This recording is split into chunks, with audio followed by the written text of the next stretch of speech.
Now, how can you use parental controls on the Android device? Let me talk about it and explain that. If it's your first time on Foxtecc, subscribe and we can get started. So on your iPhone, the best way would be to open up the settings app like this and just see the main section in here. And if you scroll down a little bit more, you can find literally the section for digital well-being and parental controls. And when you tap on it like this, you can see some things which can be set up for this purpose.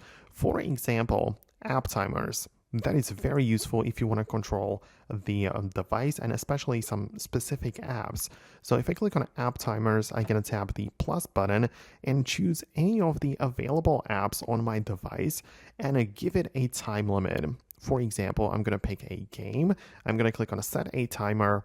I can even pick the days of the week which it applies for. So for example, I allow more data on it or more time on the weekend, for example, but that is of course all up to you. You can set up the time limit in minutes and hours and apply it to this particular app only. So after the time is up, the app is no longer going to be available to be used. So that's something which you can definitely do and set up in here.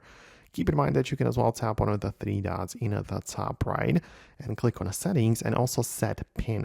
So this is going to be the pin code which is going to be necessary to make changes in here.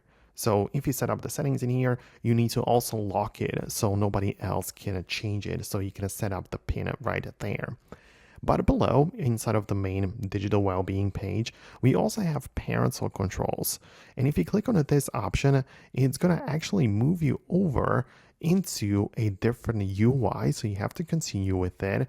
And it will kind of like ask you to set up a supervising account. So it's a bit more of a process, but you kind of need to set it up like this. And you need to set up the you choose the account which is going to be the supervising one and also the one which you want to control, right? And if you go through all of that, it's going to give you the access to the parental controls on a larger scale. So you will have the ability to block websites and specific apps which can be downloaded and so on. So as I say, you can pick the supervising email and then the one you want to control. So that's something that you have the ability to do. So let me know your thoughts and opinions about it below.